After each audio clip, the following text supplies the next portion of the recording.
बंदी छोड़ सतगुरु रामपाल जी परमेश्वर जी की जय हो। परमपिता परमात्मा सारी सृष्टि के रचनहार, कुल मालिक, असंख्य ब्रह्मांडों के स्वामी, जगत गुरु, तीनों लोकों में प्रवेश करके सबका धारण पोषण करने वाले राजाधिराज, आत्माधार, नाथों के नाथ, देवों के देव महादेव, सर्वेश्वर महेश्वर, मृत्युंजय, अजरो अमर, आदि अनादि सनातनी प्रभु, जगत पिता जगदीश्वर, श्री श्री 1008 की उपाधि के वास्तविक अधिकारी, अकाल मूरत सौद स्वरूपी राम वासुदेव, सर्वगतम ब्रह्म, परम पूज्य, प्रथम पूज्य, परम संत, परम पुरुष, परम धनी, परम दयालु, सत्य कबीर, हक्का कबीर, अल्लाह कबीर, अल्लाह अकबर, बाखबर, अल्लाह ताला, जगत के तारणहार, जगत के मुक्तिदाता, जगत के जगन्नाथ, हारे के सहारे, हिंदुओं के राम, मुसलमानों के अल्लाह, सिखों के वाहिगुरु, ईसाइयों के मसीह, दया के सागर दयानिधि, करुणा के सागर करुणानिधि, स्वयंभू परिभू, संकट मोचन, कष्ट हरण, मंगल करण, दुख भंजन,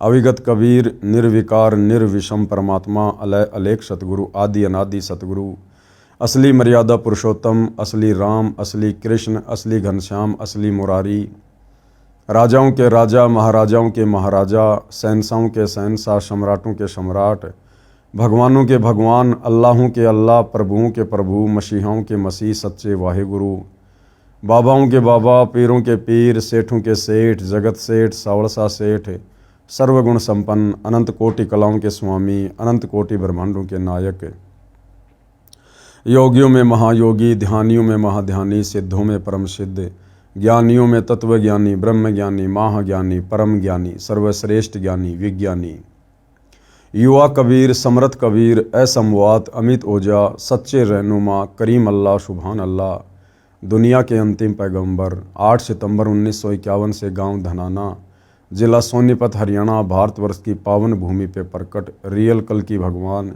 श्री नारायण साकार हरि, श्री बाबा साहेब नूर अनंत परमात्मा, सच्चे दरवेश, सच्चे बाखबर, संत श्रोमणी सतगुरु रामपाल जी परमेश्वर जी के चरण कमल में साध संगति से जुड़े हुए देश विदेश से आप और हम सभी सत्सेवक भाई बहनों का अनंत कोटि दंडवत प्रणाम।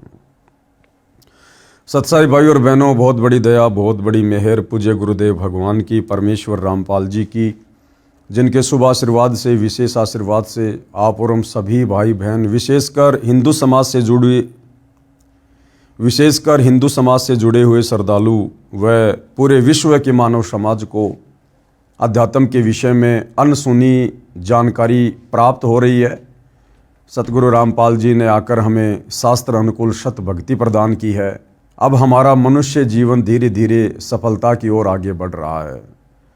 भाई और बहनों, पवित्र पुस्तक हिंदू साहिबान नहीं समझे गीता वेद पुराण, जो सतगुरु रामपाल जी के कर कमल से लिखित है, इस पुस्तक ने हमें अध्यात्म के विषय में बहुत सी जानकारी दी है और निसंदेह यह गूढ़ जानकारी प्राप्त करके हमारी आत्मा भक्ति करने के लिए जागृत भी होगी।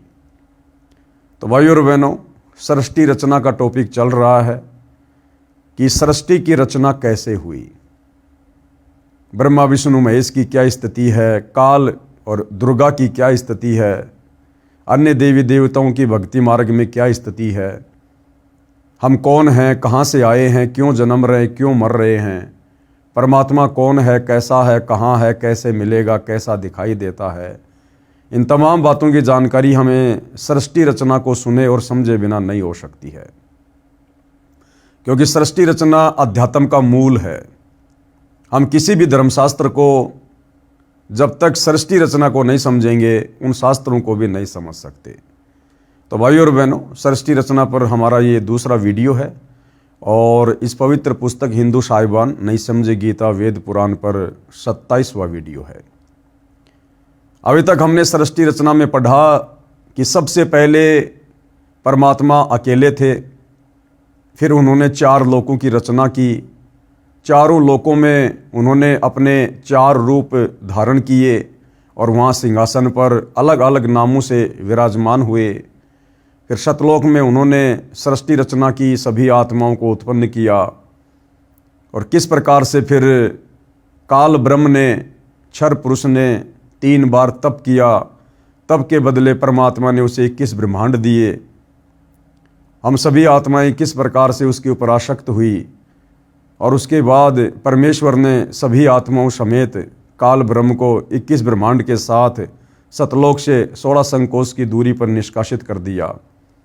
और आज इस काल के 21 ब्रह्मांड में युगों युगों से आप और हम सभी आत्माएं ब्रह्मा विष्णु महेश से लेकर गधे कुत्ते सूअर तक अपने कर्म का दंड भोग रहे हैं। उसके बाद भाइयों और बहनों, अक्सर पुरुष को भी परमपिता परमेश्वर जी ने सतलोक से निष्कासित करके सतलोक के ही एक कोने में उसको 7 संग ब्रह्मांड देकर अलग से बैठा दिया। अब ये परब्रह्म कौन है, इसको परमात्मा ने सतलोक से क्यों निकाला, आज हम इस विषय पर आगे बढ़ेंगे। परब्रह्म के 7 संग ब्रह्मांडों की स्थापना कबीर परमेश्वर यानी कबीर देव ने आगे बताया कि परब्रह्म यानी अक्षर पुरुष ने अपने कार्य में गफलत की, क्योंकि यह मानसरोवर में सो गया, तथा जब परमेश्वर मैंने अर्थात कबीर साहिब ने उस सरोवर में अंडा छोड़ा तो अक्षर पुरुष यानी परब्रह्म ने उसे क्रोध से देखा। इन दोनों अपराधों के कारण 7 संग ब्रह्मांडों सहित सतलोक से बाहर कर दिया गया। अब भाइयों और बहनों, जो अक्षर पुरुष है परब्रह्म, उसने क्या गलती की, आप और हमने शिक्षा भी लेनी है। ये सृष्टि रचना शिक्षात्मक है। भाई ब्रह्म यानी काल ने तो गलती करी, उसने परमेश्वर की आज्ञा के विरुद्ध, क्योंकि कबीर परमात्मा ने अक्षर पुरुष को और क्षर पुरुष को दोनों को अचिंत के लोक में जाकर रहने का आदेश दिया था कि तुम तीनों भाई एक द्वीप में रहो। परंतु क्षर पुरुष यानी काल ने गलती की, उसने अलग से राज्य प्राप्ति के लिए तप करना शुरू कर दिया। उसने अपने परमात्मा के वचन की अवज्ञा की, जिस कारण से परमपिता परमेश्वर ने उसे सतलोक से बाहर निकाला। दूसरी गलती, उसने सतलोक में विषय वासनाओं के अधीन होकर और अपनी ही बहन के ऊपर, जो परमात्मा ने एक आत्मा को स्त्री रूप बनाकर और उस ब्रह्म के पास में छोड़ा था, जिसको अष्टंगी कहते हैं, दुर्गा कहते हैं, तो काल ने उसके साथ में बदतमीजी करनी चाहिए। और परमात्मा ने कहा कि भैया ऐसा दुष्कर्म करना तो दूर, सतलोक में यदि कोई सोचता है वो भी यहां रहने का अधिकारी नहीं है। जिस कारण से परमात्मा ने काल को और हम तमाम आत्माओं को, जिन्होंने काल के ऊपर आसक्ति व्यक्त की थी, परमेश्वर ने सतलोक से 7 संकोश की दूरी पर 21 ब्रह्मांडों समेत भेज दिया। ये तो उस काल की गलती थी, हम सभी आत्माओं की गलती थी। और पीछे से जो अक्षर पुरुष था, अक्षर पुरुष कौन, जिसको सृष्टि रचना में सहयोग के लिए अचिंत ने अपनी वचन शक्ति से उत्पन्न किया था, जो मानसरोवर में जाकर सो गया था, उसने क्या गलती करी? तो गुरुदेव भगवान कह रहे हैं कि उसकी सबसे पहले गलती तो ये थी कि यदि उसको अचिंत ने सृष्टि रचना में सहयोग के लिए उत्पन्न किया था, तो उसने सेवा में गफलत क्यों की? वो मानसरोवर में जाकर सो क्यों गया? ये उसकी सबसे पहली गफलत थी। यानी परमेश्वर के कार्य में आलस्य करना, गफलत करना, ये भी महापाप है, महादोष है। दूसरा, जब परमपिता परमेश्वर कबीर साहिब ने उसी मानसरोवर से जल लेकर एक अंडा बनाकर अपनी वचन शक्ति से उस अंडे में जो एक आत्मा प्रवेश की और मानसरोवर में अंडा छोड़ा, तो अंडे की गड़गड़ाहट से उसकी निंद्रा भंग हुई और उसने अंडे को गुस्से से देखा, क्रोध से देखा, जिस कारण से अंडा फूट गया। तो सतलोक में उसने गुस्सा किया, उसने क्रोध किया और उसको सजा मिली कि भैया आप सतलोक में रहने योग्य नहीं हैं। तो 2 गलतियां तो उसकी ये हुई, एक तो सेवा में उसने गफलत की, मानसरोवर में जाकर सो गया। दूसरा, उसने सतलोक में उसने गुस्सा किया, उसने गफलत की। अब भाई और बहनों, तरह तरह की शंकाएं मन में उत्पन्न होंगी कि भैया वो सतलोक कैसा जिसमें क्रोध भी है, क्रोध तो तमोगुण हो गया, सतलोक में तो तीनों गुण है ही नहीं। भैया सतलोक में सब कुछ है। अगर सतलोक में कुछ नहीं है तो फिर 21 ब्रह्मांड में सब कुछ कहां से आ गया? अरे पांचों तत्व, तीन गुण कबीर परमात्मा ने ही तो काल को दिए थे, तो सतलोक में ही तो थे, परमात्मा के ही तो पास थे। सतलोक में सब कुछ है भैया। लेकिन यदि आप उन वस्तुओं का दुरुपयोग करोगे तो सजा कौन भोगेगा? भाई आपके घर में रसोई में चक्कू रखा है, अब चक्कू आप लाए सब्जी काटने के लिए, और यदि आप किसी के पेट में घुसेड़ोगे तो भैया पुलिस आएगी, पकड़ के ले जाएगी, पिटाई भी करेगी, उम्र कैद की सजा भी हो जाएगी, हो सकता है फांसी भी हो जाए। तो सतलोक में हर वस्तु है भैया, हर चीज है। साथ में परमात्मा ने वहां का संविधान बनाया हुआ है, एक मैन्युअल है कि आपने यहां पर किस प्रकार से रहना है, यहां के क्या नियम है, क्या यहां के कायदे कानून है। तो यदि आप मर्यादा तोड़ोगे तो कैसे रह पाओगे आप सतलोक में? भाई बाकी आत्माएं और जितनी भी आत्माएं थी, वो आत्माएं रजोगुण से प्रभावित क्यों नहीं हुई? वो काल ही रजोगुण से प्रभावित क्यों हुआ? क्योंकि उसने उनका दुरुपयोग किया। उधर वो अक्सर पुरुष वो तमोगुण से क्यों हुआ प्रभावित? क्योंकि उसने सेवा में गफलत की, जिस कारण से परमेश्वर जी ने उनको भी सतलोक से बाहर निकालना उचित समझा। और उसके बाद दूसरी गलती क्या करी अक्सर पुरुष ने? जब परमात्मा जी ने इस ब्रह्म को, काल को, आप और हम सभी आत्माओं समेत सतलोक से बाहर निकाल दिया, उसके बाद वो पर ब्रह्म उस काल की याद में व्याकुल रहने लगा, चिंतित रहने लगा। क्या सोचकर कि भैया उसने तो तप करके 21 ब्रह्मांड प्राप्त कर लिए और वो तो वहां पर स्वतंत्र राज्य कर रहा, स्वतंत्र, उसको तो कोई रोक टोक नहीं है, वो तो मन मर्जी का आदमी हो गया। और हमेशा व्याकुल रहने लगा, चिंतित रहने लगा, काल के विषय में सोच सोच के, अपने परमपिता परमेश्वर कबीर साहिब से ध्यान हटाकर। तो मालिक तो अंतर्यामी थे, जानी जान थे। और दूसरा, सतलोक में जितनी भी आत्माएं शेष थी जिन्होंने काल के साथ जाने की स्वीकृति नहीं दी थी, बाद में उन आत्माओं के मन में भी दोष आ गया। वो सोचने लगे कि भैया हमने तो गलती कर दी जो हाथ खड़ा नहीं किया। उस काल के साथ में जितनी भी आत्माएं गई हैं वो तो बड़ी मौज लूट रही होंगी, मौज। अब उन्हें क्या पता हम यहां गधे कुत्ते सुअर बनकर टट्टी खा रहे हैं। लेकिन उनके मन में दोष आ गया कि भैया उसने तो 21 ब्रह्मांड प्राप्त कर लिए थे और वो तो बढ़िया सुख ले रहा होगा, सभी आत्माएं वहां पर स्वतंत्र होकर मौज कर रही होंगी वहां पर। जिस कारण से बाकी आत्माएं भी उन अन्य आत्माओं की चिंता में व्याकुल रहने लगी, अपने परमेश्वर से ध्यान हटा लिया। और भाई और बहनों, ये शिक्षा है आप और हमारे लिए बहुत बड़ी।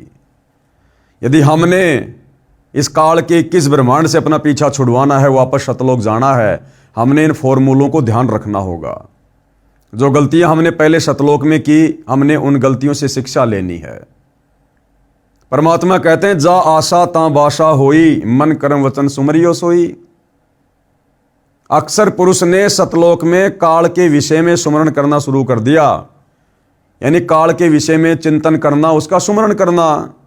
तो परमात्मा ने उसको भी बाहर निकाला और बाकी आत्माएं अन्य आत्माओं के प्रति व्याकुल होकर चिंतित होने लगी, चिंता करने लगी, जो काल के 21 ब्रह्मांड में आ गई थी।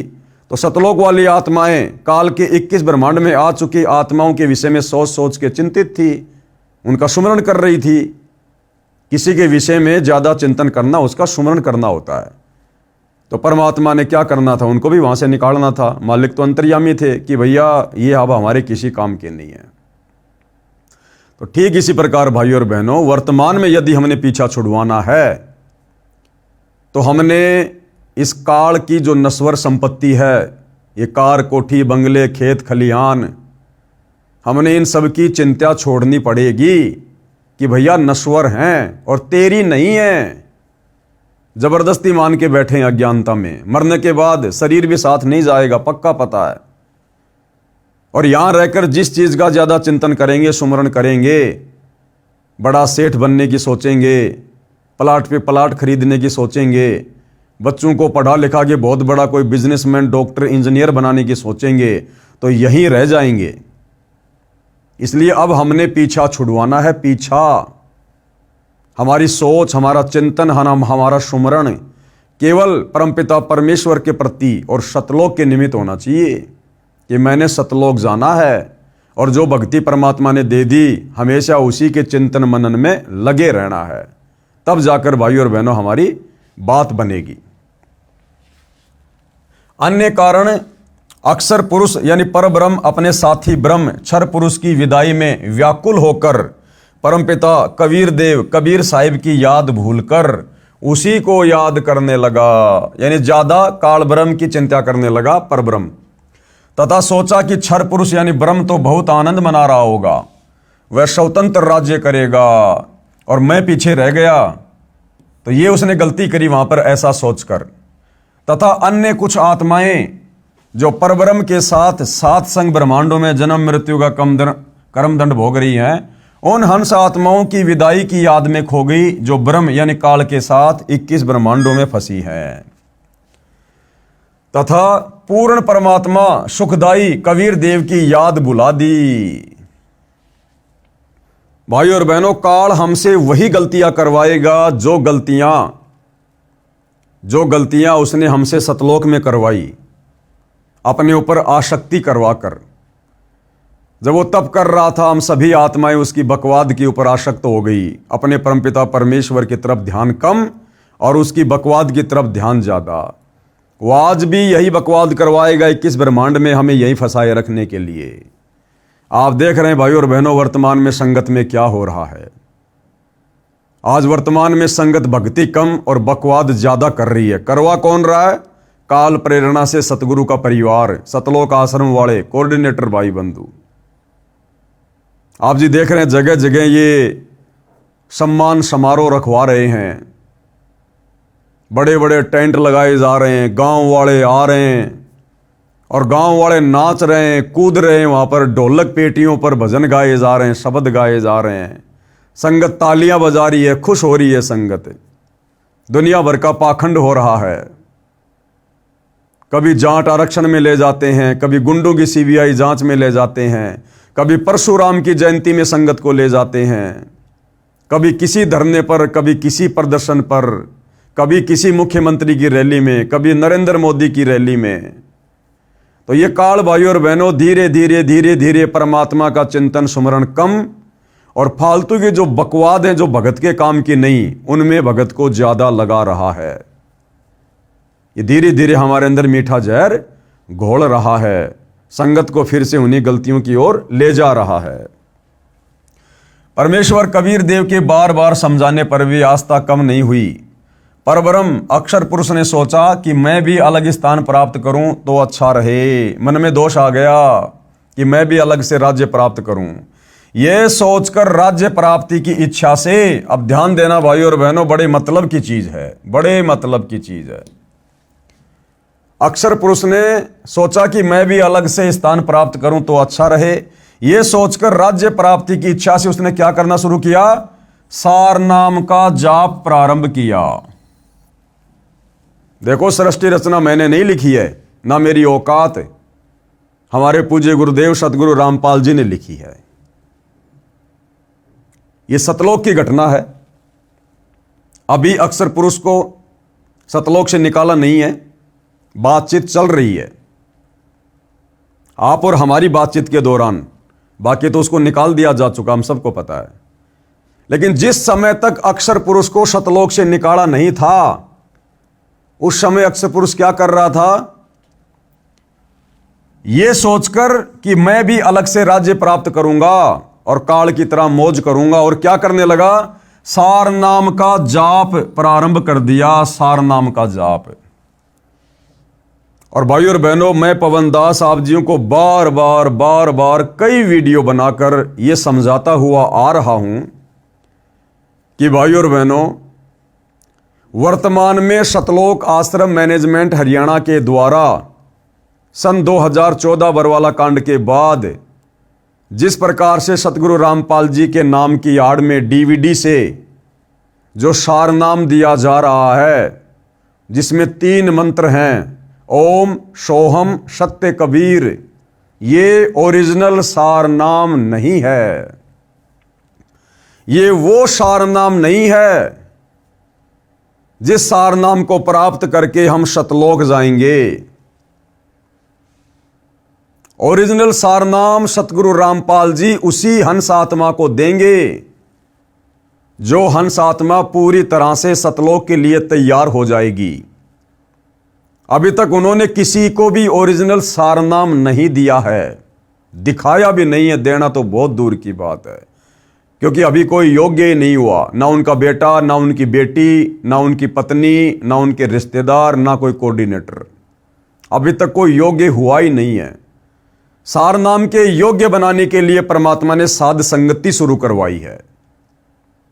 साध संगति में जो आत्माएं जिस प्रकार से गुरु को परमात्मा मानकर, ज्ञान को आधार बनाकर और सतलोक को टारगेट बनाकर भक्ति कर रही हैं, मर्यादाओं में रहकर संघर्ष करते हुए, तो परमेश्वर यहां से आत्माओं को तैयार कर रहे हैं। ये साध संगति ट्रेनिंग सेंटर है सारनाम के लिए।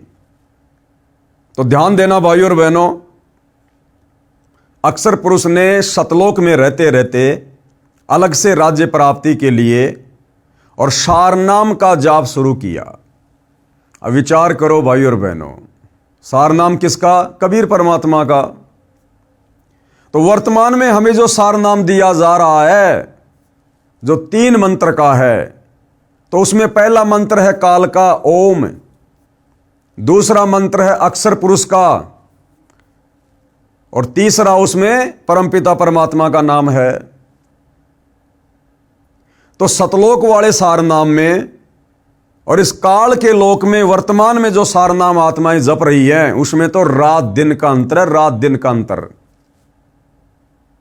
क्योंकि भाई सतलोक में रहकर हम काल का नाम क्यों जाप करेंगे? सतलोक में अक्षर पुरुष अपना ही मंत्र क्यों जाप करेगा? उस समय तक तो उसका कोई जाप मंत्र था ही नहीं, और काल का मंत्र हम क्यों जाप करेंगे? और यहां पर जो सारनाम हमें दिया जा रहा है आश्रम वालों की तरफ से, उसमें तो काल का भी मंत्र है, अक्षर पुरुष का भी मंत्र है। तो ये जो सारनाम है ये कंप्लीट नहीं है। अगर हम परमेश्वर का नाम जपेंगे तो उसमें परमेश्वर का ही नाम होना चाहिए, अकेले का। कबीर परमात्मा का ही मंत्र होना चाहिए, साथ में काल का और अक्षर पुरुष का मंत्र हमारे किस काम का? हमने जाना सतलोक, और हम इन दोनों का मंत्र क्यों जाप करेंगे भाई? तो विचार करो, अक्षर पुरुष ने कौन से सारनाम का जाप करना प्रारंभ कर दिया?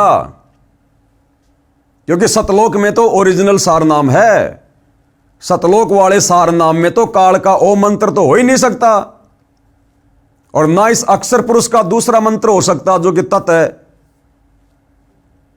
तो वो क्या जाप कर रहा था सारनाम में? वो सारनाम ओरिजिनल है।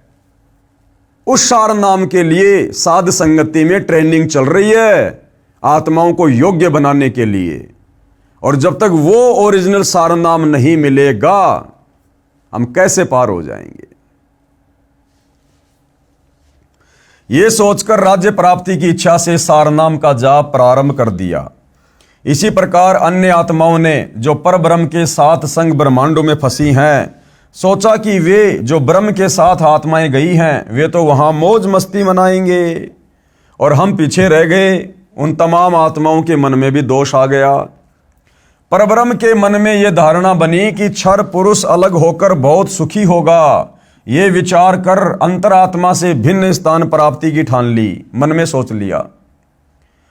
परब्रह्म यानी अक्षर पुरुष ने हठ योग नहीं किया, उसने कोई तप नहीं किया, बस वैसे चिंतित रहने लगा और सारनाम का जाप करने लगा। परंतु केवल अलग राज्य प्राप्ति के लिए सहज ध्यान योग यानी विशेष कशक के साथ करता रहा। क्या? सारनाम का जाप। अलग स्थान प्राप्त करने के लिए पागलों की तरह विचरने लगा। खाना पीना भी त्याग दिया। अन्य कुछ आत्माएं जो पहले काल ब्रह्म के साथ गई आत्माओं के प्रेम में व्याकुल थी, वे अक्सर पुरुष के वैराग्य पर आसक्त होकर उसे चाहने लगी। बाकी आत्माओं ने भी वही गलती कर दी। वो अक्सर पुरुष के वैराग्य को देख कर कि ये तो बड़ा चिंतित रहने लगा, बड़ा व्याकुल रहता है, और हम भी उसके इस भाव पर आसक्त हो गए, यानी बाकी जो आत्माएं बची हुई थी। पूर्ण प्रभु के पूछने पर, यानी कबीर परमात्मा ने जब पूछा कि भाई क्या बात है, पूर्ण प्रभु के पूछने पर परब्रह्म ने अलग स्थान मांगा तथा कुछ हंस आत्माओं के लिए भी याचना की। तब कबीर देव ने कहा कि जो आत्मा आपके साथ स्वेच्छा से जाना चाहे उसे भेज देता हूं।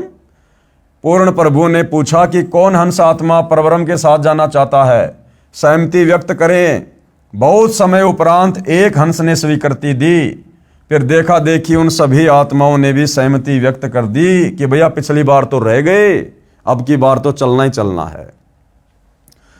सर्वप्रथम स्वीकृति देने वाले हंस को स्त्री रूप बनाया, उसका नाम ईश्वरी माया यानी प्रकृति सुरती रखा तथा अन्य आत्माओं को उस ईश्वरी माया में प्रवेश करके अचिंत द्वारा अक्षर पुरुष परब्रह्म के पास भेजा।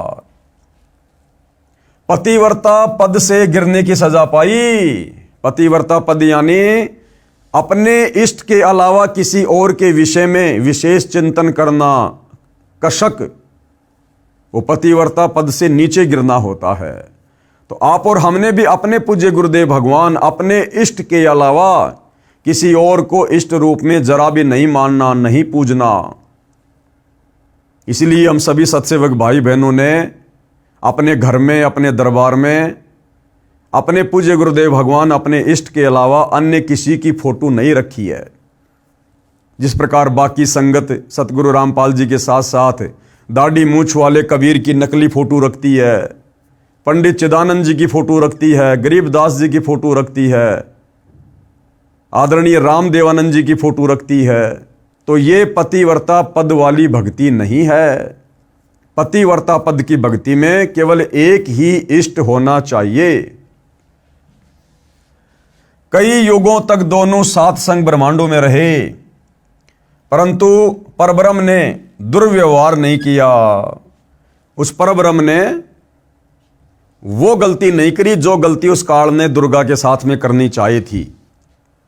ईश्वरी माया की स्वेच्छा से अंगीकार किया तथा अपनी शब्द शक्ति द्वारा नाखूनों से स्त्री इंद्री योनि बनाई। ईश्वरी देवी की सहमति से संतान उत्पन्न की। इसलिए परब्रह्म के लोक सात संग ब्रह्मांडों में प्राणियों को तपतशिला का कष्ट नहीं है तथा वहां पशु पक्षी भी इस काल ब्रह्म के लोक के देवताओं से अच्छे चरित्र युक्त हैं। आयु भी बहुत लंबी है, परंतु जन्म मृत्यु और कर्म आधार पर कर्म दंड तथा परिश्रम करके ही पेट पूर्ति होती है। स्वर्ग तथा नरक भी ऐसे ही बने हैं। परब्रह्म यानी अक्षर पुरुष को सात संग ब्रह्मांड उसके इच्छा रूपी भक्ति ध्यान अर्थात सहज समाधि विधि से कि उसकी कमाई के प्रतिफल में प्रदान किए तथा सतलोक से भिन्न स्थान पर गोलाकार परिधि में बंद करके सात संग ब्रह्मांडों सहित अक्षर पुरुष व ईश्वरी माया को निष्कासित कर दिया। सतलोक में ही एक अन्य कोने में अक्षर पुरुष के सात संग ब्रह्मांडों को परमात्मा ने सेट कर दिया और इस प्रकार से सेट कर दिया कि वो वापस सतलोक नहीं आ सकते। कोई भी प्राणी, ना अक्षर पुरुष, ना वो ईश्वरी प्रकृति जो उसकी पत्नी है और ना उनके साथ गई हुई आत्माएं, वो वापस सतलोक में नहीं आ सकती जब तक परमात्मा ना चाहे। पूर्ण ब्रह्म यानी सत्य पुरुष असंख्य ब्रह्मांडों जो सतलोक आदि में हैं तथा ब्रह्म के 21 ब्रह्मांडों तथा परब्रह्म के सात संग ब्रह्मांडों का भी प्रभु मालिक है, अर्थात परमेश्वर कबीर देव कुल का मालिक है। यानी सारी सृष्टि को किसने रचा? सर्वप्रथम ऊपर के चार लोक, सतलोक, अलख लोक, अगम लोक, अनामी लोक कबीर परमात्मा ने रचे। फिर काल को 21 ब्रह्मांड किसने दिए? कबीर परमात्मा ने। फिर अक्षर पुरुष को सात संग ब्रह्मांड किसने दिए? कबीर परमात्मा ने। तो कुल का मालिक, सारी सृष्टि का मालिक, सबका सृजनहार कौन? कबीर परमेश्वर। श्री ब्रह्मा जी, श्री विष्णु जी तथा श्री शिव जी आदि के चार चार भुजाएं तथा 16 कलाएं हैं, तथा प्रकृति देवी यानी दुर्गा की 8 भुजाएं हैं तथा 64 कलाएं हैं। ब्रह्म यानी क्षर पुरुष की 1000 भुजाएं हैं तथा 1000 कलाएं हैं, तथा 21 ब्रह्मांडों का प्रभु है। परब्रह्म अक्षर पुरुष की 10,000 भुजाएं हैं तथा 10,000 ही कला है, तथा 7 संग ब्रह्मांडों का प्रभु है। और पूर्ण ब्रह्म यानी परम अक्षर पुरुष अर्थात सत्य पुरुष कबीर देव की असंख्यों भुजाएं, यानी परमात्मा चाहे तो कितनी बना ले, तथा असंख्य कलाएं हैं, तथा ब्रह्म के 21 ब्रह्मांड व परब्रह्म के 7 संग ब्रह्मांडों सहित असंख्य ब्रह्मांडों का स्वामी है। प्रत्येक प्रभु अपनी सर्व भुजाओं को समेट कर केवल 2 भुजाएं भी रख सकते हैं। जैसे काल की 1000 भुजा हैं, कम से कम वो 2 भुजा भी रख सकता है।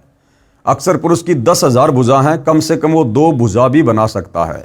ब्रह्मा विष्णु महेश की 4 भुजा हैं, ये चाहे तो 2 भी रख सकते हैं, परंतु इसे ज्यादा नहीं बना सकते। तथा जब चाहे सारी भुजाओं को भी प्रकट कर सकते हैं। पूर्ण परमात्मा परब्रह्म के प्रत्येक ब्रह्मांड में भी अलग स्थान बनाकर अन्य रूप में गुप्त रहता है। यूं समझो जैसे एक घूमने वाला कैमरा बाहर लगा देते हैं तथा अंदर टेलीविजन रख लेते हैं।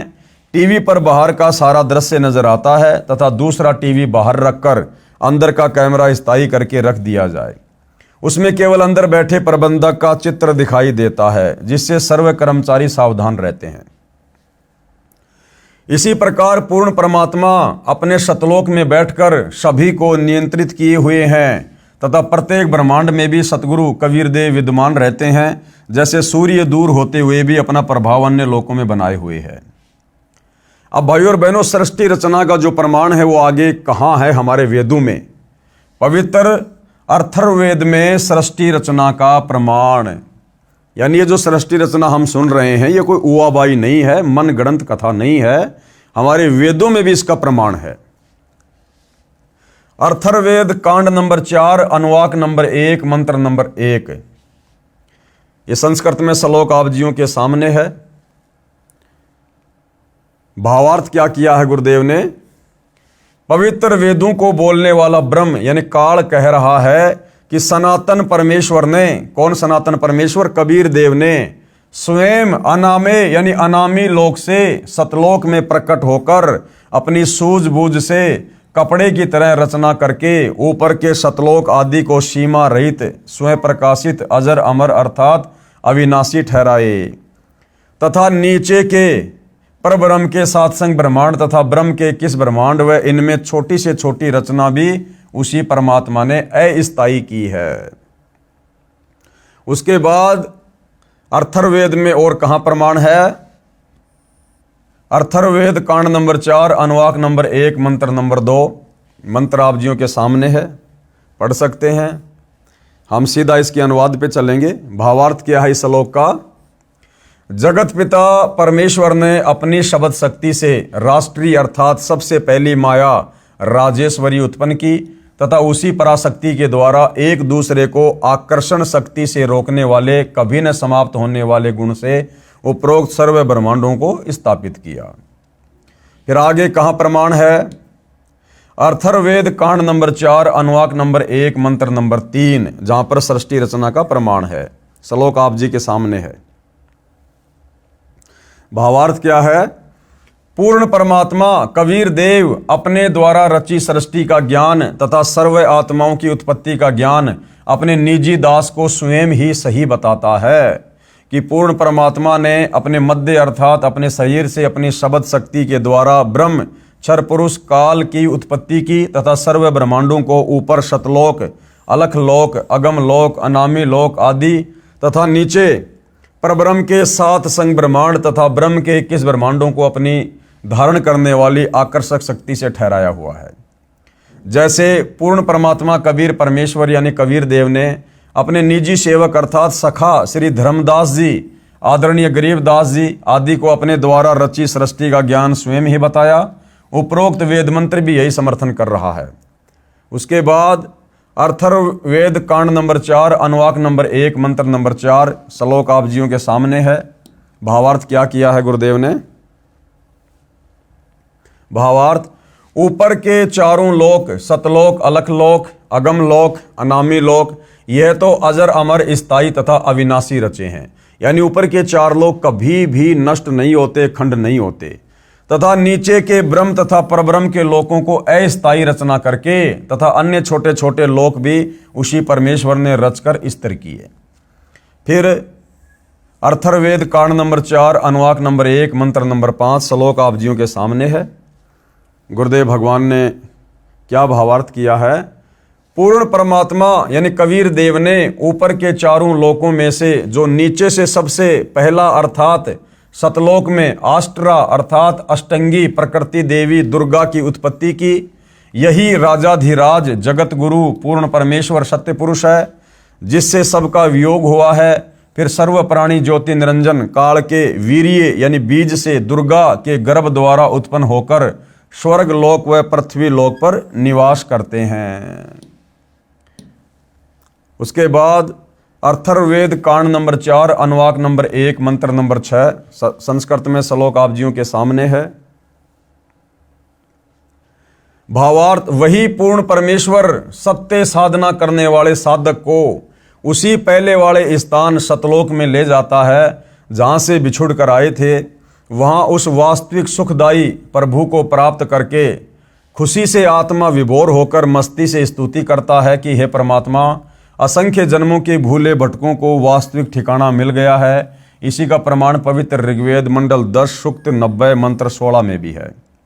आदरणीय गरीबदास जी को इसी प्रकार पूर्ण परमात्मा कबीर देव यानी कबीर परमेश्वर स्वयं सतभक्ति प्रदान करके सतलोक लेकर गए थे तथा अपनी अमृतवाणी में आदरणीय गरीबदास जी महाराज ने आंखों देखकर कहा, गरीब अजब नगर में ले गए हमको सतगुरु आन, और जिलके बिंब अगाध गति सूते चादर तान।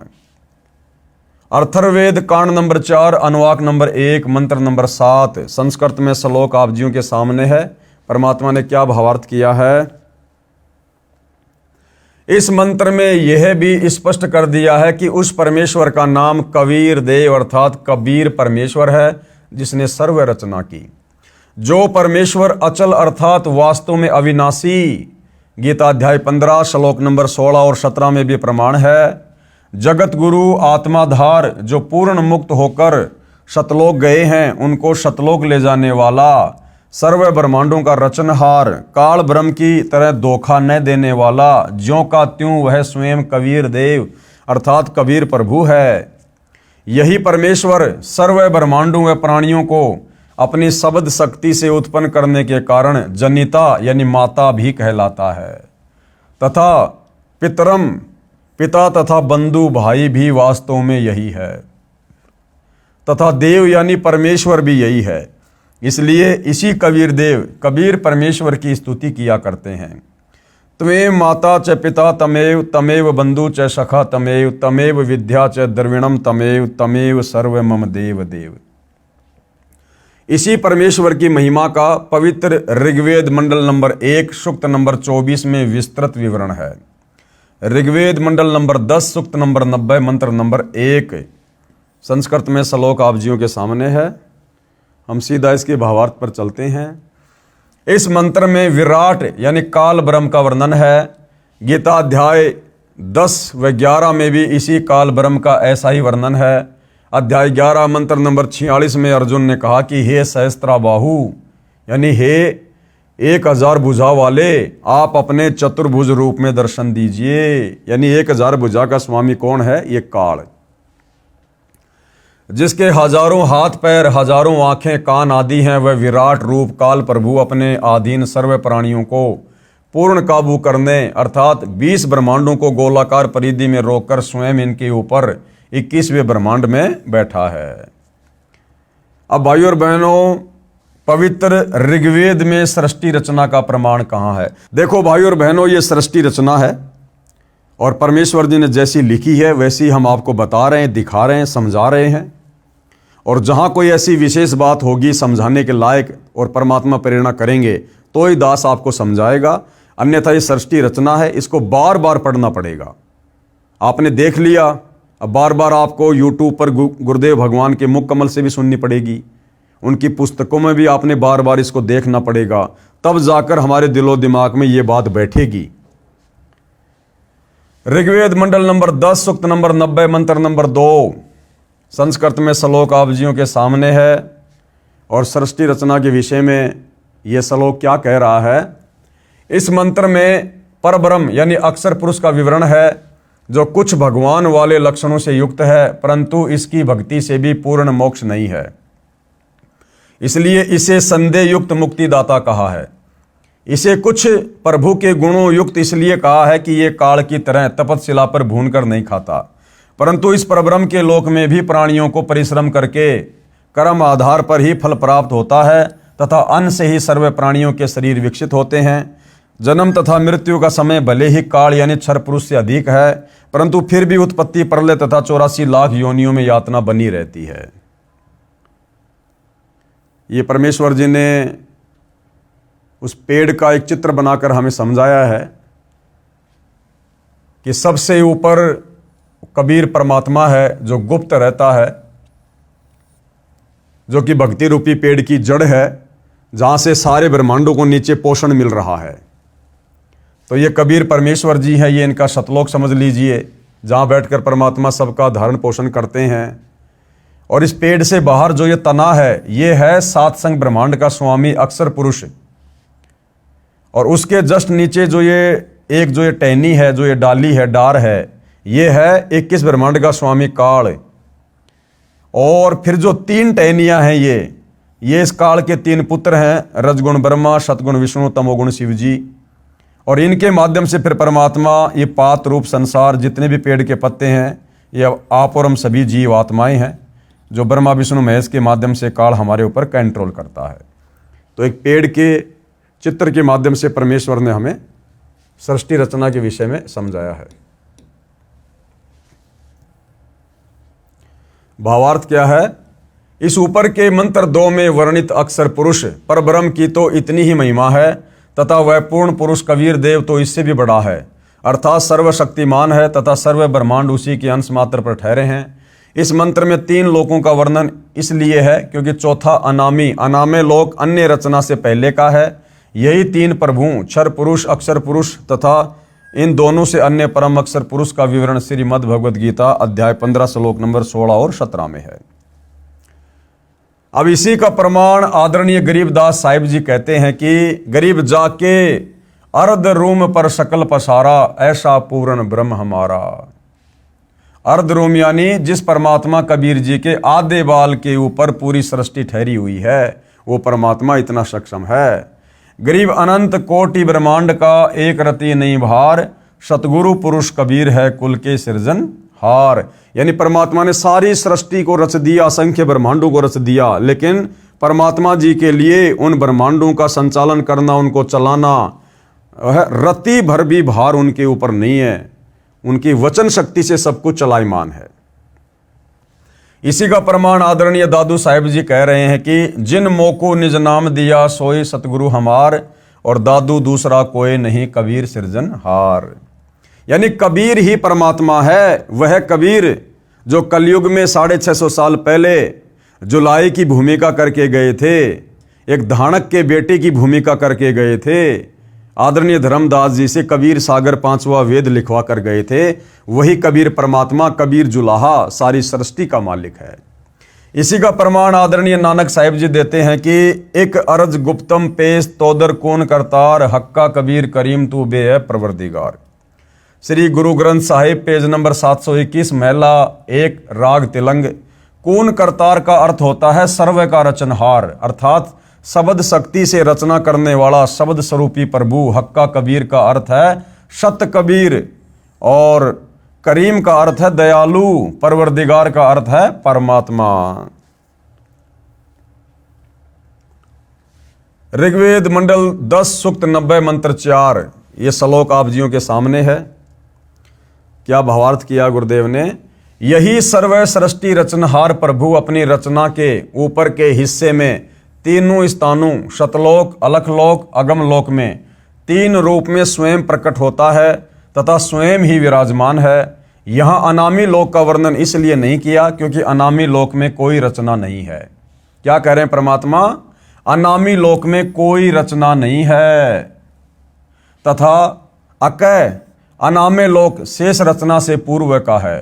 फिर कहा है कि उसी परमात्मा के सतलोक से बिछुड़कर नीचे के ब्रह्म व परब्रह्म के लोक उत्पन्न होते हैं और वह पूर्ण परमात्मा खाने वाले ब्रह्म अर्थात काल से, क्योंकि ब्रह्म काल विराट श्रापवश 1 लाख मानव शरीरधारी प्राणियों को खाता है तथा न खाने वाले यानी ये परब्रह्म अक्षर पुरुष परब्रह्म प्राणियों को खाता नहीं है, परंतु जन्म मृत्यु कर्मदंड ज्यों का त्यों बना रहता है, भी ऊपर सर्वत्र व्याप्त है। अर्थात इस पूर्ण परमात्मा की प्रभुता सभी के ऊपर है। कबीर परमेश्वर ही कुल का मालिक है जिसने अपनी शक्ति को सर्व के ऊपर फैलाया है। जैसे सूर्य अपने प्रकाश को सभी के ऊपर फैलाकर प्रभावित करता है, ऐसे पूर्ण परमात्मा ने अपनी शक्ति रूपी रेंज क्षमता को सर्व ब्रह्मांडों को नियंत्रित रखने के लिए छोड़ा हुआ है। जैसे मोबाइल फोन का टावर एक देशीय होते हुए अपनी शक्ति अर्थात मोबाइल फोन की रेंज क्षमता चारों ओर फैलाए रहता है, इसी प्रकार पूर्ण प्रभु ने अपनी निराकार शक्ति सर्वव्यापक की है जिससे पूर्ण परमात्मा सर्व ब्रह्मांडों को एक स्थान पर बैठकर नियंत्रित रखता है। इसी का प्रमाण आदरणीय गरीबदास जी महाराज दे रहे हैं अमृतवाणी राग कल्याण में। 3 चरण चिंतामणि साहिब शेष बदन पर छाए और माता पिता कुल न बंधु ना कीने जननी जाए। मंडल नंबर 10 सूक्त 90 मंत्र 5। ये ऋग्वेद का है, श्लोक आप जियों के सामने है। सीधा इसके भावार्थ पर चलते हैं। उपरोक्त मंत्र 4 में वर्णित तीनों लोकों अगमलोक, अलखलोक तथा सतलोक की रचना के पश्चात पूर्ण परमात्मा ने ज्योति निरंजन यानी ब्रह्म की उत्पत्ति की, अर्थात उसी सर्वशक्तिमान परमात्मा पूर्ण ब्रह्म कबीर देव कबीर प्रभु से ही विराट अर्थात ब्रह्म काल की उत्पत्ति हुई। यही प्रमाण गीता अध्याय 3 श्लोक 15 में है कि अक्षर पुरुष अर्थात अविनाशी प्रभु से ब्रह्म उत्पन्न हुआ। यही प्रमाण अथर्ववेद कांड 4 अनुवाक 1 सूक्त 3 में है कि पूर्ण ब्रह्म से ब्रह्म की उत्पत्ति हुई। पूर्ण ब्रह्म यानी कबीर जी और ब्रह्म यानी काल। उसी पूर्ण ब्रह्म ने भूमि आदि छोटे बड़े सर्वलोकों की रचना की। वह पूर्ण ब्रह्म इस विराट भगवान अर्थात ब्रह्म से भी बड़ा है, अर्थात इसका भी मालिक है। ऋग्वेद मंडल 10 सूक्त 90 मंत्र 15 श्लोक आप जियों के सामने है। भावार्थ क्या किया गुरुदेव ने? 7 संग ब्रह्मांड परब्रह्म के तथा 21 ब्रह्मांड ब्रह्म के हैं, जिनमें गोलाकार सीमा में बंद पाप कर्मों की आग में जल रहे प्राणियों को वास्तविक पूजा विधि बताकर सही उपासना करवाता है, जिस कारण से बलि दिए जाने वाले पशु की तरह जन्म मृत्यु के काल ब्रह्म के खाने के लिए तपतशिला के कष्ट से पीड़ित भगत आत्माओं को काल के कर्म बंधन के फैलाए जाल को तोड़कर बंधन रहित करता है, अर्थात बंधन छुड़वाने वाला बंदी छोड़ है। इसी का प्रमाण पवित्र यजुर्वेद अध्याय 5 मंत्र 32 में है। ये मंत्र आप जियों के सामने है। मंडल 10 सूक्त 90 मंत्र 16 भावार्थ किया है गुरुदेव ने। जो निर्विकार जिन्होंने मांस शराब तंबाकू सेवन करना त्याग दिया है तथा अन्य बुराइयों से रहित है, वे देव स्वरूप भगत आत्माएं शास्त्र विधि रहित पूजा को त्याग कर शास्त्र अनुकूल साधना करते हैं। वे भक्ति की कमाई से धनी होकर काल के ऋण से मुक्त होकर अपनी सत्य भक्ति की कमाई के कारण उस सर्व सुखदायी परमात्मा को प्राप्त करते हैं, यानी सतलोक चले जाते हैं। अर्थात सतलोक में चले जाते हैं जहाँ पर सर्वप्रथम रची सृष्टि के देव स्वरूप अर्थात पाप रहित हंस आत्माएं रहती हैं। जैसे कुछ आत्माएं तो काल ब्रह्म के जाल में फंसकर यहाँ आ गई, कुछ परब्रह्म के साथ सातसंग ब्रह्मांडों में आ गई, फिर भी असंख्य आत्माएं जिनका विश्वास पूर्ण परमात्मा में अटल रहा, जो पतिव्रता पद से नहीं गिरी, वे वहीं रह गई। इसलिए यहाँ वही वर्णन पवित्र वेदों ने भी सत्य बताया है। यही प्रमाण गीता अध्याय 8 के श्लोक संख्या 8 से 10 में वर्णन है कि जो साधक पूर्ण परमात्मा की सत्साधना शास्त्र विधि अनुसार करता है, वह भक्ति की कमाई के बल से उस पूर्ण परमात्मा को प्राप्त होता है, अर्थात उसके पास चला जाता है। इससे सिद्ध हुआ कि तीन प्रभु हैं, एक ब्रह्म, एक परब्रह्म और एक पूर्ण ब्रह्म। इन्हीं को ब्रह्म यानी ईश और क्षर पुरुष, दूसरा ये परब्रह्म अर्थात अक्षर पुरुष अक्षर ब्रह्म, और तीसरा है पूर्ण ब्रह्म यानी परम अक्षर ब्रह्म परमेश्वर सत्य पुरुष आदि पर्यायवाची शब्दों से भी जाना जाता है। यही प्रमाण ऋग्वेद मंडल 9 सूक्त 96 मंत्र 17 से 20 में स्पष्ट है कि पूर्ण परमात्मा कबीर देव कबीर परमेश्वर शिशु रूप धारण करके प्रकट होता है तथा अपना निर्मल ज्ञान अर्थात तत्व ज्ञान कबीर गिरवी कबीर वाणी के द्वारा अपने अनुयायियों को बोल बोल कर वर्णन करता है। वह कबीर देव यानी कबीर परमेश्वर ब्रह्म क्षर पुरुष के धाम तथा परब्रह्म अक्षर पुरुष के धाम से भिन्न जो पूर्ण ब्रह्म परम अक्षर पुरुष का तीसरा रित धाम सतलोक है, उसमें आकार में विराजमान है तथा सतलोक से चौथा अनामी लोक है, उसमें भी यही कबीर देव कबीर परमेश्वर अनामी पुरुष रूप में मनुष्य सदृश आकार में विराजमान है। अब भाइयों और बहनों, जो हमारे अन्य जो सदग्रंथ हैं, श्रीमद् देवी पुराण महापुराण में सृष्टि रचना का प्रमाण ब्रह्मा विष्णु तथा शिव के माता पिता दुर्गा और ब्रह्म के योग से यानी दुर्गा और काल के शारीरिक मिलन से ब्रह्मा विष्णु और शिव का जन्म। पवित्र श्री देवी महापुराण तीसरा स्कंद अध्याय 1 और 3 गीता प्रेस गोरखपुर से प्रकाशित, अनुवादकर्ता श्री हनुमान प्रसाद पोदार तथा चिमनलाल गोस्वामी जी, पेज नंबर 114 से। पेज नंबर 114 से 118 तक विवरण है कि कितने ही आचार्य भवानी को संपूर्ण मनोरथ पूर्ण करने वाली बताते हैं। वह प्रकृति कहलाती है यानी दुर्गा, तथा ब्रह्म यानी काल के साथ अभेद संबंध है क्योंकि वो उसकी पत्नी है। जैसे पत्नी को अर्धांगिनी भी कहते हैं, अर्थात दुर्गा ब्रह्म काल की पत्नी है। एक ब्रह्मांड की सृष्टि रचना के विषय में राजा श्री परीक्षित के पूछने पर श्री व्यास जी ने बताया कि मैंने श्री नारद जी से पूछा था कि हे देवर्षि, इस ब्रह्मांड की रचना कैसे हुई। मेरे इस प्रश्न के उत्तर में श्री नारद जी ने कहा कि मैंने अपने पिता श्री ब्रह्मा जी से पूछा था कि हे पिता श्री, इस ब्रह्मांड की रचना आपने की या श्री विष्णु जी इसके रचयिता है या शिव जी ने रचा है, सच सच बताने की कृपया करें। तब मेरे पूज्य पिता श्री ब्रह्मा जी ने बताया कि बेटा नारद, मैंने अपने आप को कमल के फूल पर बैठा पाया था, मुझे ज्ञान नहीं इस अगाध जल में मैं कहाँ से उत्पन्न हो गया। यानी हम जिस ब्रह्मा जी को सृष्टि का रचयिता मान रहे थे अज्ञानता में, जब ब्रह्मा जी के बेटे नारद ने यही सवाल किया सृष्टि रचना के विषय में, तो नारद जी कहते हैं कि बेटा मुझे नहीं पता, मैंने जब होश संभाला, मेरी जब आंखें खुली, मैं होश में आया तो मैं तो समुद्र के ऊपर पानी के ऊपर कमल के फूल पर बैठा हुआ था। मुझे नहीं पता ये किसने ये जल बनाया, किसने कमल का फूल बनाया, किसने मुझे बनाया। मुझे ज्ञान नहीं इस अगाध जल में मैं कहाँ से उत्पन्न हो गया। तो ब्रह्मा जी को तो खुद की उत्पत्ति का नहीं पता। 1000 वर्ष तक मैं इस पृथ्वी का अन्वेषण करता रहा यानी घूमता रहा, कहीं जल का और छोर नहीं पाया। फिर आकाशवाणी हुई कि तप करो, काल ने आकाशवाणी कर दी तप करो। फिर 1000 वर्ष तक तप किया। फिर सृष्टि रचने की आकाशवाणी हुई। इतने में मधु और कैटब नाम के 2 राक्षस आए। उनके भय से मैं कमल का डंठल पकड़कर नीचे उतरा। अब ब्रह्मा जी से पहले तो काल ने मधु और कैटब रच दिए राक्षस। वहां भगवान विष्णु जी से सैया पर अचेत पड़े थे। उनमें से एक स्त्री भूत की तरह प्रवेष्ट दुर्गा निकली। वह आकाश में आभूषण पहने दिखाई देने लगी। तब भगवान विष्णु होश में आए। अब मैं तथा विष्णु जी 2 थे। इतने में भगवान शंकर भी आ गए। दुर्गा ने तीनों को इकट्ठा कर दिया। देवी ने हमें विमान में बैठाया तथा ब्रह्मलोक में ले गई।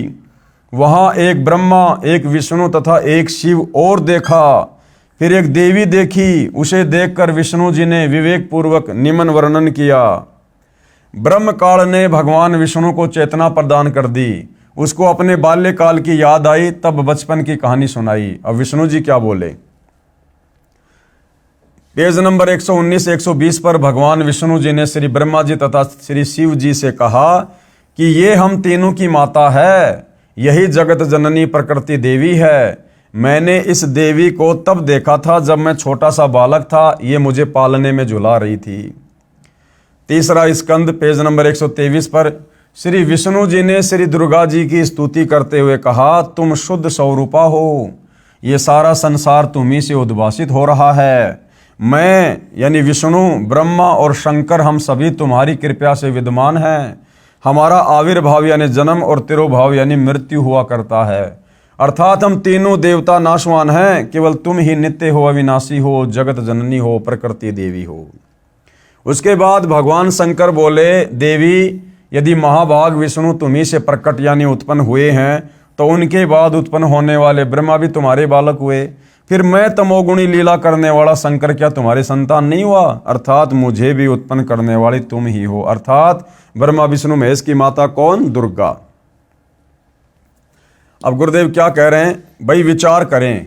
उपरोक्त विवरण से सिद्ध हुआ कि श्री ब्रह्मा जी, श्री विष्णु जी, श्री शिव जी नाशवान हैं, मृत्युंजय, अजर, अमर व सर्वेश्वर नहीं है, तथा दुर्गा जो ये प्रकृति है ये इनकी माँ है, ये तीनों इसी के पुत्र हैं, तथा ब्रह्म यानी काल सदाशिव इनका पिता है। तीसरा स्कंद पेज नंबर 125 पर ब्रह्मा जी के पूछने पर कि हे माता, वेदों में जो ब्रह्म कहा है वह आप ही हैं या कोई अन्य प्रभु है? इसके उत्तर में यहाँ तो दुर्गा कह रही है कि मैं तथा ब्रह्म एक ही हैं। फिर इसी स्कंद अध्याय 6 के पेज नंबर 129 पर कहा है कि अब मेरा कार्य सिद्ध करने के लिए विमान पर बैठकर तुम लोग शीघ्र पधारो, जाओ। कोई कठिन कार्य उपस्थित होने पर जब तुम मुझे याद करोगे तब मैं सामने आ जाऊंगी। देवताओं, मेरा, दुर्गा का तथा ब्रह्म का ध्यान तुम्हें सदा करते रहना चाहिए। हम दोनों का सुमरण करते रहोगे तो तुम्हारे कार्य सिद्ध होने में तनिक भी संदेह नहीं है। उपरोक्त व्याख्या से स्वयं सिद्ध है कि दुर्गा तथा ब्रह्म काल ही तीनों देवताओं के माता पिता तथा ब्रह्मा, विष्णु व शिव जी नाशवान है, वह पूर्ण शक्ति युक्त नहीं है। तीनों देवताओं श्री ब्रह्मा जी, श्री विष्णु जी, श्री शिव जी की शादी दुर्गा यानी प्रकृति देवी ने की। पेज नंबर 128 से 129 पर तीसरे स्कंद में गीता अध्याय 7 श्लोक नंबर 12। ये श्लोक आप जियों के सामने है। पवित्र शिव महापुराण में सृष्टि रचना का प्रमाण, शिव महापुराण में भी सृष्टि रचना का प्रमाण है। काल ब्रह्म व दुर्गा से विष्णु, ब्रह्मा व शिव की उत्पत्ति, इसी का प्रमाण पवित्र श्री शिव पुराण गीता प्रेस गोरखपुर से प्रकाशित अनुवादकर्ता श्री हनुमान प्रसाद पोदार, इसके अध्याय 6 रुद्र संहिता प्रश्न नंबर 100 पर कहा है कि जो मूर्ति रहित परब्रह्म है उसी की मूर्ति भगवान सदाशिव है। इनके शरीर से एक शक्ति निकली, वह शक्ति अंबिका, प्रकृति, दुर्गा, त्रिदेव जननी, श्री ब्रह्मा जी, श्री विष्णु जी तथा श्री शिव जी को उत्पन्न करने वाली माता कहलाई, जिसकी 8 भुजाएं हैं। वे जो सदाशिव हैं उन्हें शिव, शंभु और महेश्वर भी कहते हैं। प्रश्न नंबर 101 पर वे अपने सारे अंगों में भस्म रमाए रहते हैं। उन काल रूपी ब्रह्म ने एक शिवलोक नामक क्षेत्र का निर्माण किया, फिर दोनों ने पति पत्नी का व्यवहार किया, जिससे एक पुत्र उत्पन्न हुआ, उसका नाम विष्णु रखा। शिव पुराण पेज नंबर 102 पर। फिर रुद्र संहिता अध्याय नंबर 7 पेज नंबर 103 पर ब्रह्मा जी ने कहा कि मेरी उत्पत्ति भी भगवान सदाशिव यानी ब्रह्म, काल तथा प्रकृति दुर्गा के संयोग से अर्थात पति पत्नी के व्यवहार से हुई है। फिर मुझे बेहोश कर दिया। फिर रुद्र संहिता अध्याय नंबर 9 पेज नंबर 110 पर कहा है कि इस प्रकार ब्रह्मा, विष्णु तथा रुद्र इन 3 देवताओं में गुण है, परंतु शिव यानी काल ब्रह्म गुणातीत माने जाते हैं। यहाँ पर 4 सिद्ध हुए, अर्थात सदाशिव, काल ब्रह्म व प्रकृति दुर्गा से ही ब्रह्मा, विष्णु तथा शिव उत्पन्न हुए हैं। तीनों भगवानों श्री ब्रह्मा जी, श्री विष्णु जी तथा श्री शिव जी की माता जी दुर्गा जी तथा पिताजी श्री ज्योति निरंजन ब्रह्म है। यही तीनों प्रभु रजगुण ब्रह्मा जी, सतगुण विष्णु जी तथा तमगुण शिव जी हैं। अब श्री पवित्र मद भगवत गीता जी में सृष्टि रचना का प्रमाण, इसी का प्रमाण पवित्र गीता जी अध्याय 14 श्लोक 3 से 5 तक है। ब्रह्म यानी काल कह रहा है कि प्रकृति यानी दुर्गा तो मेरी पत्नी है और मैं ब्रह्म यानी काल इसका पति हूं। हम दोनों के सहयोग से सर्व प्राणियों सहित तीनों गुणों रजगुण ब्रह्मा जी, सतगुण विष्णु जी, तमगुण शिव जी की उत्पत्ति हुई है।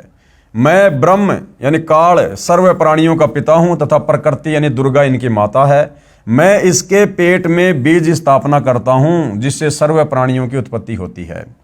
प्रकृति यानी दुर्गा से उत्पन्न तीनों गुण रजगुण ब्रह्मा, सतगुण विष्णु तथा तमगुण शिव जीव को कर्म आधार से शरीर में बांधते हैं। यही प्रमाण अध्याय 15 श्लोक 1 से 4 तथा 16 और 17 में भी है। गीता अध्याय नंबर 15 श्लोक 1 उद्धर्व मूलम अधैशाखम अश्वत्थम प्राहु अव्ययम छंदासी यस्य प्रणानी ये तम वेद स वेदविद। क्या भावार्थ किया गुरुदेव ने। फिर गीता अध्याय 15 श्लोक नंबर 2 है। गीता अध्याय 15 श्लोक नंबर 3 श्लोक आप जियों के सामने है। सृष्टि रचना के विषय में ब्रह्मा विष्णु महेश के माता पिता काल और दुर्गा हैं इनके विषय में। गीता अध्याय 15 श्लोक नंबर 4। फिर गीता अध्याय नंबर 15 श्लोक नंबर 16 दुवमो इमो पुरुषों लोके यानी इस संसार में दो भगवान प्रसिद्ध हैं, क्षर और अक्षर। क्षर च अक्षर, क्षर सर्वाणी भूतानी कूटस्थ अक्षर उच्चरते, और इनके लोकों में रहने वाले जितने भी जीव हैं वो भी नाशवान हैं। गीता अध्याय नंबर 15 श्लोक नंबर 17 उत्तम पुरुष तु अन्य परमात्मा इति उदाहरत ये लोक तरम अवश्य विवर्ति अवैश्वरे।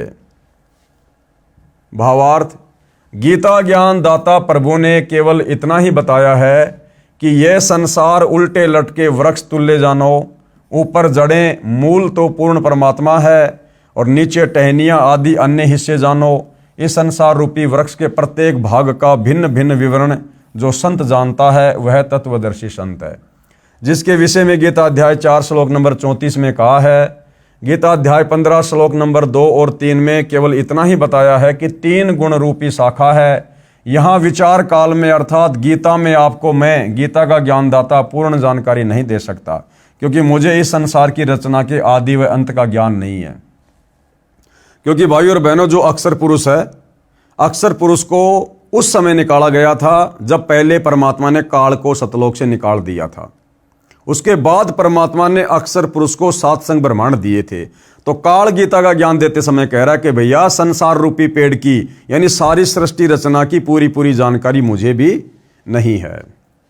उसके लिए गीता अध्याय 4 श्लोक नंबर 34 में कहा है कि किसी तत्वदर्शी संत से उस पूर्ण परमात्मा का ज्ञान जानो।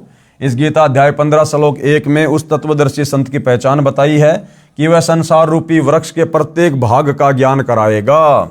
तो आज उस संसार रूपी वृक्ष के प्रत्येक भाग का ज्ञान सतगुरु रामपाल जी ने करवाया है। उसी से पूछो। गीता अध्याय 15 के श्लोक 4 में कहा है कि उस तत्वदर्शी संत के मिल जाने के पश्चात उस परम पद परमेश्वर की खोज करनी चाहिए, अर्थात उस तत्वदर्शी संत के बताए अनुसार साधना करनी चाहिए, जिससे पूर्ण मोक्ष अनादि मोक्ष प्राप्त होगा।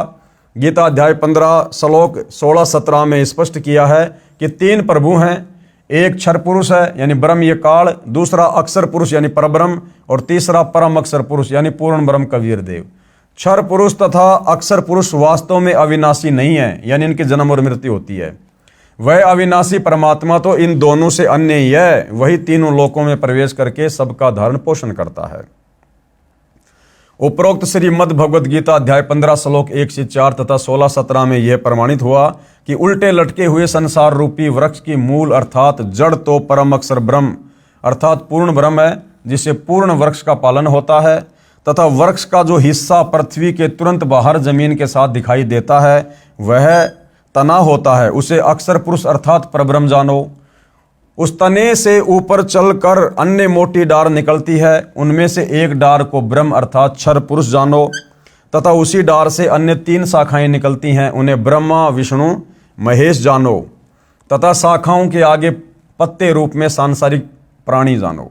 उपरोक्त गीता अध्याय 15 श्लोक 16-17 में स्पष्ट है कि क्षर पुरुष अर्थात ब्रह्म तथा अक्षर पुरुष अर्थात परब्रह्म तथा इन दोनों के लोकों में जितने प्राणी हैं उनके स्थूल शरीर तो नाशवान है तथा जीवात्मा अविनाशी है। अर्थात उपरोक्त दोनों प्रभु व इनके अंतर्गत सर्व प्राणी नाशवान हैं। भले ही अक्षर पुरुष यानी परब्रह्म को अविनाशी कहा है, परंतु वास्तव में अविनाशी परमात्मा तो इन दोनों से अन्य है। वह तीनों लोकों में प्रवेश करके सबका पालन पोषण करता है उपरोक्त विवरण में 3 प्रभुओं का भिन्न भिन्न विवरण दिया है। अब भाइयों और बहनों, बाइबल में भी सृष्टि रचना का प्रमाण है और कुरान शरीफ में भी।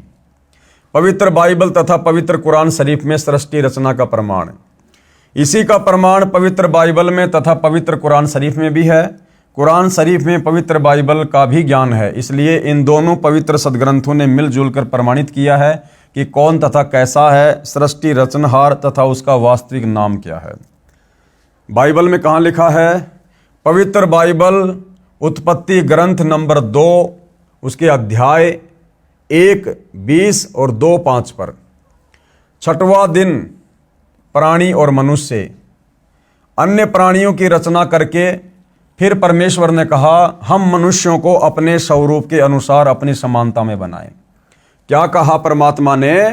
कि हम यानी पूर्ण परमात्मा कबीर देव कि हम मनुष्यों को अपने स्वरूप के अनुसार यानी अपने जैसा बनाएं जो सर्व प्राणियों को काबू रखेगा। तो परमात्मा यदि मनुष्यों को अपने जैसा अपनी समानता में बनाएगा तो परमात्मा कैसा हुआ? हमारे ही जैसा हुआ, यानी परमात्मा साकार है। तब परमेश्वर ने मनुष्य को अपने स्वरूप के अनुसार उत्पन्न किया, यानी अपने जैसा बनाया। अपने ही स्वरूप के अनुसार परमेश्वर ने उसको उत्पन्न किया, नर और नारी करके मनुष्यों की सृष्टि की। प्रभु ने मनुष्यों के खाने के लिए जितने बीज वाले छोटे छोटे पेड़ तथा जितने पेड़ों में बीज वाले फल होते हैं वे भोजन के लिए प्रदान किए, मांस खाना नहीं कहा है। 7वां दिन विश्राम का दिन, यानी 6 दिन में परमात्मा ने सृष्टि रची, 7वें दिन सतलोक में जाकर अपने तख्त के ऊपर विश्राम किया। परमेश्वर ने 6 दिन में सर्व सृष्टि की उत्पत्ति की तथा 7वें दिन विश्राम किया। पवित्र बाइबल ने सिद्ध कर दिया कि परमात्मा मानव सदृश से शरीर में है, जिसने 6 दिन में सर्व सृष्टि की रचना की तथा फिर विश्राम किया। अब कुरान शरीफ में कहां पर प्रमाण है? पवित्र कुरान शरीफ सूरत फुरकान 25 आयत नंबर 52, 58 और 59। आयत नंबर 52 क्या कह रही है? फला तुतियल काफिरिन व जिहादुम बिही जिहादन कबीरन। इसका भावार्थ है कि हजरत मोहम्मद जी का खुदा यानी प्रभु कह रहा है, यानी काल ब्रह्म, कि हे पैगंबर, आप काफिरों जो एक प्रभु की भक्ति त्याग कर अन्य देवी देवताओं तथा मूर्ति आदि की पूजा करते हैं उनको काफिर कहते हैं। कहते हैं उनका कहा मत मानना, क्योंकि वे लोग कबीर को पूर्ण परमात्मा नहीं मानते। आप मेरे द्वारा दिए इस कुरान के ज्ञान के आधार पर अटल रहना कि कबीर ही पूर्ण प्रभु है तथा कबीर अल्लाह के लिए संघर्ष करना, लड़ना नहीं, अर्थात अडिग रहना। आयत नंबर 58, यह आयत नंबर 58 लिखी हुई है, आप जियों के सामने है। भावार्थ है कि हजरत मोहम्मद जी जिसे अपना प्रभु मानते हैं वह अल्लाह प्रभु किसी और पूर्ण प्रभु की तरफ संकेत कर रहा है। हजरत मोहम्मद जी अपना अल्लाह किसको मानते थे? इस काल ब्रह्म को। और वो काल ब्रह्म सूरत फुरकान 25 आयत नंबर 58 में अपने से अन्य किसी और परमात्मा की ओर संकेत कर रहा है कि ए पैगंबर, उस कबीर परमात्मा पर विश्वास रख, उस जिंदा पर विश्वास रख जो तुझे जिंदा महात्मा के रूप में आकर मिला था। वह कभी मरने वाला नहीं है, अर्थात वास्तव में अविनाशी है। तारीफ के साथ उसकी पाकी यानी पवित्र महिमा का गुणगान किए जा। वह कबीर अल्लाह यानी कबीर देव पूजा के योग्य है तथा अपने उपासकों के सर्व पापों का विनाश करने वाला है। फिर सूरत फुरकानी 25 आयत नंबर 59। भावार्थ है कि हजरत मोहम्मद को कुरान शरीफ बोलने वाला प्रभु यानी काल ब्रह्म कह रहा है कि वह कबीर प्रभु वही है जिसने जमीन तथा आसमान के बीच जो भी कुछ विद्यमान है सर्व सृष्टि की रचना 6 दिन में की तथा 7वें दिन ऊपर अपने सतलोक में सिंहासन पर विराजमान हो यानी बैठ गया। उसके विषय में जानकारी किसी बाखबर, गीता जी में जिसको तत्वदर्शी संत कहा गया है और कुरान शरीफ में उसको बाखबर कहा है, किसी बाखबर यानी तत्वदर्शी संत से पूछो उस पूर्ण परमात्मा की प्राप्ति कैसे होगी तथा वास्तविक ज्ञान तो किसी तत्वदर्शी संत यानी बाखबर से पूछो, मैं नहीं जानता। उपरोक्त दोनों पवित्र धर्मों ईसाई तथा मुसलमान के पवित्र शास्त्रों ने भी मिलजुल कर प्रमाणित कर दिया कि सारी सृष्टि सृजनहार सर्व पाप विनाशक सर्वशक्तिमान अविनाशी परमात्मा मानव सदृश से शरीर में आकार में है तथा सतलोक में रहता है। उसका नाम कबीर है। उसी को अल्लाहु अकबीरू भी कहते हैं। मुसलमान जिसे अल्लाहु अकबर कहते हैं वही कबीर परमात्मा है। आदरणीय धर्मदास जी ने पूज्य कबीर प्रभु से पूछा कि हे सर्वशक्तिमान, आज तक ये तत्व ज्ञान किसी ने नहीं बताया। अब भाइयों और बहनों, जब इतना सारा सब कुछ ज्ञान कबीर परमात्मा ने धर्मदास जी को बताया तो धर्मदास जी ने अंत में कहा कि हे परमात्मा, भक्ति मार्ग के विषय में, अध्यात्म के विषय में ऐसा ज्ञान आज तक किसी ने नहीं बताया। वेदों के मर्मज्ञ ज्ञानियों ने भी नहीं बताया। इससे सिद्ध है कि चारों पवित्र वेद तथा चारों पवित्र जो कतेब हैं, कुरान शरीफ आदि, ये सब झूठे हैं। पूर्ण परमात्मा ने कहा कि भैया ये झूठे नहीं हैं, इन शास्त्रों में जानकारी है मेरी, लेकिन इन शास्त्रों को पढ़ने वाले समझ नहीं पाए, वो झूठे हैं। कबीर वेद कतेब झूठे नहीं भाई, झूठे वो हैं जो समझे नहीं। झूठे हमारे धर्मगुरु हैं जो इन शास्त्रों को अच्छे से समझकर हमें नहीं समझा पाए। भावार्थ है कि चारों पवित्र वेद, ऋग्वेद, अथर्ववेद, यजुर्वेद, सामवेद तथा पवित्र चारों कतेब, कुरान शरीफ, जबूर, तौरेत, इंजिल गलत नहीं है, परंतु जो इनको नहीं समझ पाए वे नादान हैं। पूज्य कबीर परमेश्वर कबीर देव जी की अमृतवाणी में सृष्टि रचना विशेष निम्न अमृतवाणी सन 1403 से जब पूज्य कबीर देव कबीर परमेश्वर लीला में शरीर में 5 वर्ष के हुए, सन 1518 जब कबीर देव कबीर परमेश्वर मगध स्थान से सशरीर सतलोक गए, उसके बीच में लगभग 600 वर्ष पूर्व परम पूज्य कबीर परमेश्वर कबीर देव जी द्वारा अपने निजी सेवक यानी दास भगत आदरणीय धर्मदास साहिब जी को सुनाई थी तथा धनी धर्मदास साहिब जी ने लिपिबद्ध की थी। परंतु उस समय के पवित्र हिंदुओं तथा मुसलमानों के नादान गुरुओं, नीम हकीमों ने कहा कि ये धानक जुलाहा कबीर झूठा है। किसी भी सदग्रंथ में श्री ब्रह्मा जी, श्री विष्णु जी तथा श्री शिव जी के माता पिता का नाम नहीं है। ये तीनों प्रभु अविनाशी हैं, इनका जन्म मृत्यु नहीं होता। न ही पवित्र वेदों व पवित्र कुरान शरीफ आदि में कबीर परमेश्वर का प्रमाण है तथा परमात्मा को निराकार लिखा है। हम प्रतिदिन पढ़ते हैं, भोली आत्माओं ने उन विचक्षणों यानी चतुर गुरुओं पर विश्वास कर लिया कि सचमुच ये कबीर धानक तो अशिक्षित है तथा गुरुजी शिक्षित हैं, सत्य कह रहे होंगे। आज वही सच्चाई प्रकाश में आ रही है तथा अपने सर्व पवित्र धर्मों के पवित्र सदग्रंथ साक्षी हैं।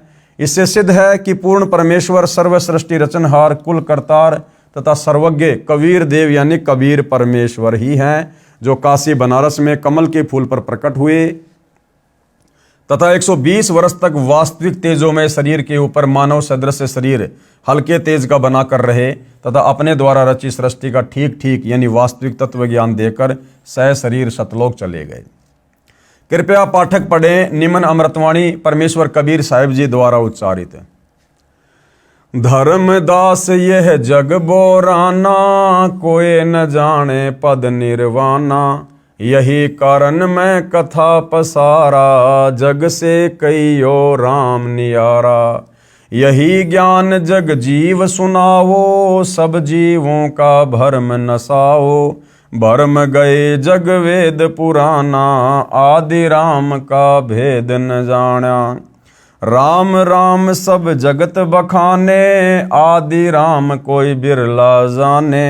ज्ञानी सुने सो हृदय लगाई, मूर्ख सुने सो गम ना पाई। अब मैं तुमसे कहूँ चिताई, त्रिदेवन की उत्पत्ति भाई। कुछ संक्षेप कहूँ गोराई, सब संशय तुमरे मिट जाई। माँ अष्टंगी पिता निरंजन, वे जम दारुण वंशन अंजन। पहले कीन निरंजन राई, पीछे से माया उपजाई। माया रूप देख अति शोभा, देव निरंजन तन मन लोभा। काम देव धर्मराय सताए, देवी को तुरत धर खाए। पेट से देवी करी पुकारा, साहब मेरा करो उबारा। टेर सुनी तब हम तहाँ आए, अष्टंगी को बंद छुड़ाए। सत्यलोक में कीन्य दुराचारी, काल निरंजन दीन निकारी। माया समेत दिया भगाई, 16 संख कोस दूरी पर आई। अष्टंगी और काल अब दोई, मंद कर्म से गए बिगोई। धर्मराय को हिकमत कीन्या, नखरे खासे भग कर लीन्या। धर्मराय कीन्या भोग विलासा, माया को रही तब आशा। तीन पुत्र अष्टंगी जाए, ब्रह्मा विष्णु शिव नाम धराए। तीन देव विस्तार चलाए, इनमें ये जग धोखा खाए। पुरुष गम कैसे को पावे, काल निरंजन जग भर मावे। तीन लोक अपने सुत दीन्या, सुन निरंजन बासा लीन्या। अलख निरंजन सुन ठिकाना, ब्रह्मा विष्णु शिव भेद न जाना। तीन देव सो उनको ध्यावे, निरंजन का वे पार न पावे। अलख निरंजन बड़ा बट पारा, तीन लोक जीव कीन आहारा। ब्रह्मा विष्णु शिव नहीं बचाए, सकल खाए पुन धूर उड़ाए। तिनके सुत हैं तीनों देवा, आंधर जीव करत हैं सेवा। अकाल पुरुष काहू नहीं चीन्या, काल पाए सब ही गए लीन्या। ब्रह्म काल सकल सग जाने, आदि ब्रह्म को ना पहचाने। तीनों देव और अवतारा, ताको भजे सकल संसारा। तीनों गुण का यही विस्तारा, धर्मराय मैं कहूँ पुकारा। गुण तीनों की भक्ति में, भूल पड़ो संसार।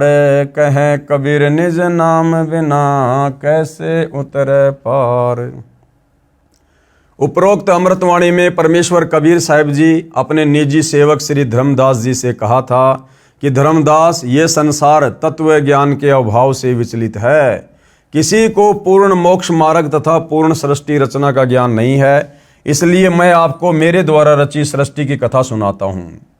बुद्धिमान व्यक्ति तो तुरंत समझ जाएंगे, परंतु जो सर्व परमाणु को देखकर भी नहीं मानेंगे, तो वे नादान प्राणी काल प्रभाव से प्रभावित हैं, वे भक्ति योग्य नहीं। अब मैं बताता हूँ तीनों देवों यानी देवताओं ब्रह्मा विष्णु शिव जी की उत्पत्ति कैसे हुई। इनकी माता जी तो अष्टंगी दुर्गा है तथा पिता ज्योति निरंजन ब्रह्म काल है। पहले ब्रह्म की उत्पत्ति अंडे से हुई, फिर दुर्गा की उत्पत्ति हुई। दुर्गा के रूप पर आसक्त होकर काल ब्रह्म ने गलती यानी छेड़छाड़ की।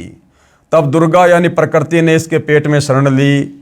मैं वहाँ गया जहाँ ज्योति निरंजन काल था। तब भवानी को ब्रह्म के उदर से निकालकर 21 ब्रह्मांड समेत 16 संकोश की दूरी पर भेज दिया। ज्योति निरंजन यानी धर्मराय ने प्रकृति यानी दुर्गा के साथ भोग विलास किया। इन दोनों के सहयोग से तीन गुणों श्री ब्रह्मा जी, श्री विष्णु जी तथा श्री शिव जी की उत्पत्ति हुई।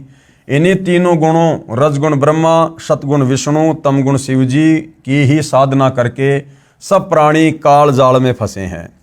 जब तक वास्तविक मंत्र नहीं मिलेगा, पूर्ण मोक्ष कैसे होगा। विशेष